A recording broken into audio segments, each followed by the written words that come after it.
नमस्कार. तर पुन्हा आपण एकदा आलेलो आहो. आपलं जे चॅनल आहे स्वप्नील अण्णा जाधव, सर्व काही शासकीय योजना, शासकीय माहिती, शासकीय नोकऱ्या देणारं एकमेव चॅनल स्वप्नील अण्णा जाधव.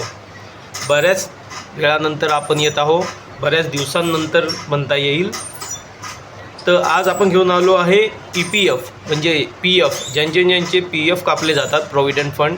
तर त्यांचा बॅलन्स चेक कसा करायचा. म्हणजे आता सपोज मी जो काम करतो आहे, मी वर्किंग आहे, तर माझा बॅलन्स किती आहे, कंपनीचे किती शेअर्स जात आहेत आणि माझे किती शेअर्स जमा होत आहे. म्हणजे असे एकूण माझा एम्प्लॉई शेअर आणि एम्प्लॉयर्स शेअर असे दोन्ही मिळून किती शेअर म्हणजे किती अमाऊंट माझ्या EPF अकाउंटला जमा आहे.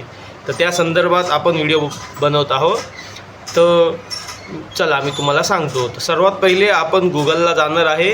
गुगलला गेल्यानंतर आपण काय त्यानंतर टाकणार आहोत EPF म्हणून सर्च करणार आहोत. EPF सर्च केल्यानंतर त्यामध्ये PF बॅलन्स म्हणून टाकणार आहोत. PF बॅलन्स टाकल्यानंतर तुम्हाला जे हे वरती पोर्टल दिसतं आहे, तसं पूर्ण पोर्टल म्हणजे तशी लिंक चालू होईल आणि वेबसाईट चालू होईल EPFची. त्यानंतर आपण टाकणार आहोत साइन इन. पासबुकसाठी साइन इन करायचं असतं, तर आपला जो UN अकाउंट नंबर असतो, UN नंबर तो टाकावा लागणार आहे.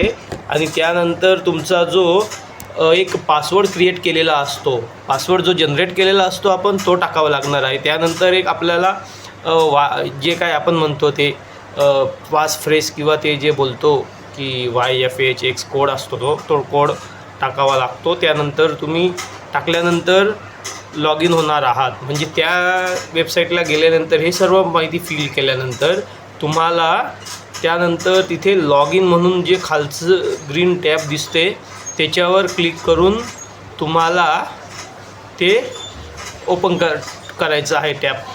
त्याच्या आधी तुम्हाला एक OTP येणार आहे. OTP जो तुमचा रजिस्टर्ड नंबर असेल EPF अकाउंटला, जसं की तुमचा आधारला असतो, पॅनला असतो, तसाच एक आपल्या EPF अकाउंटला लिंक नंबर असतो, त्या नंबरवर OTP येतो. तर त्यानंतर तुम्हाला एम्प्लॉई शेअर किती आहेत, एम्प्लॉयर शेअर किती आहेत, हे सर्व तुम्हाला जे मी दाखवतो आहे तुमच्या स्क्रीनवर तसं दिसणार आहे. तर त्यासाठी तुम्हाला एकदा चेक करायचं असेल तर त्यासाठी मी जे सांगितलेलं आहे त्याप्रमाणे चेक करा. आणि आपलं चॅनल आहे ते आपण कंटिन्यू काही ना काही अपडेट घेऊन येणार आहोत.